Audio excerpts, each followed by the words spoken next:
বোনের বাড়িতে বেড়াতে যাচ্ছিলেন বাবা, ছেলে আর ভাগ্নে, কিন্তু মহাসড়কের দ্রুতগতির একটি বাস কেড়ে নিল বাবা ও একমাত্র ছেলের প্রাণ। মুহূর্তেই একটি সাজানো পরিবার ডুবে গেল অসহনীয় শোকে। মঙ্গলবার সকাল ৯টা ফেনীর সোনাগাজী থেকে মোটরসাইকেল যোগে সদর উপজেলার ভাঙার তাকিয়া এলাকার বোনের বাড়িতে যাচ্ছিলেন নূর আলম। সঙ্গে ছিল একমাত্র ছেলে নূর হাসনাত নীরব ও ভাগিনা আফজাল মিঠু। মহাসড়কের হাফিজিয়া এলাকায় পৌঁছালে একটি দ্রুতগতির বাস তাদের মোটরসাইকেলকে চাপা দেয়। এতে ঘটনাস্থলে মৃত্যু হয় নূর আলমের।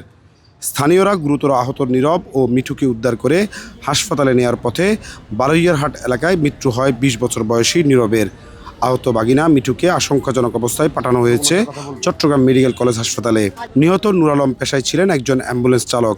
তিনি দীর্ঘদিন ধরে ফেনী ডায়াবেটিক্স হাসপাতালে অ্যাম্বুলেন্স চালক হিসেবে কর্মরত ছিলেন। তার এমন মর্মান্তিক মৃত্যুতে সহকর্মীদের মাঝে নেমে এসেছে শোকের ছায়া। যে এই দৃশ্যটা দেখলাম, এটা মানে মেনে নেওয়ার মতো না। কি আর বলবো আপনাদেরকে, আমার খুবই খারাপ লাগতেছে যে উনি এত তাড়াতাড়ি এইভাবে, ওনার মৃত্যু কি আসলে এইভাবে ছিল, এটা আমার খুব কষ্ট লাগতেছে দেখে। ছিল আমার বন্ধু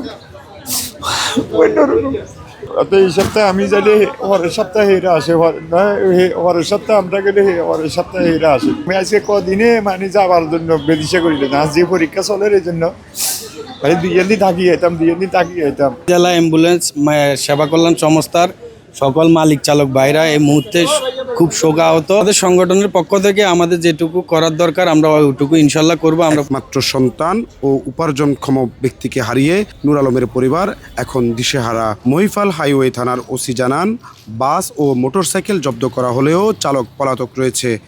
এদিকে ঘটনার পর থেকে ঘাতক চালককে গ্রেপ্তারের দাবি জানিয়েছে নিহতের স্বজনরা। সড়কে এমন লাশের মিছিল আর কতদিন চলবে, এমন প্রশ্নই এখন ফেনীর সচেতন মহলের। নিউ দাউদকান্দি এক্সপ্রেস গাড়ি একটা চলন্ত মোটরসাইকেলে ধাক্কা দেয়। ঘটনাস্থলেই একজন লোক মারা যায় এবং দুইজন গুরুতর আহত। তাদেরকে চিকিৎসার জন্য প্রেরণ হয়। তখন মোহাম্মদ শাহাবুদ্দিন, দৈনিক ফেনী। উন্নত চিকিৎসার জন্য সিটিও নেওয়ার পথে আরো একজন মারা যায় বলে জানা গেছে। নিউ দাউদকান্দি এক্সপ্রেস গাড়িটি আটক আছে, আমাদের থানা হেফাজতে আছে।